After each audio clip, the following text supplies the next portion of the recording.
হরে কৃষ্ণ। আজকে ছিল সুবক স্বামী গুরুমহারাজের ব্যাস পূজায় আমাদের মাঝে অনেক ছোট ছোট ভক্তরা এসেছে।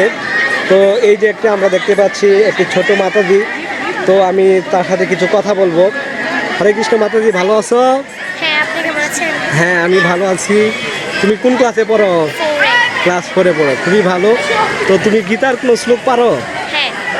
গীতার একটি শ্লোক বলো তো তুমি। ধর্মক্ষেত্রে কুরুক্ষেত্রে সমবেত সমমমকা পাণ্ডবস্য সঞ্জয়। হরি বল। তুমি কোন ক্লাসে পড়ো? ফোরে। ক্লাস 4-এ পড়ে। দেখতে পাচ্ছেন ভক্তরা যে এত ছোট একটি মাতাজি, সে ক্লাস 4-এ পড়ে কত সুন্দর একটি গীতার শ্লোক বলেছে।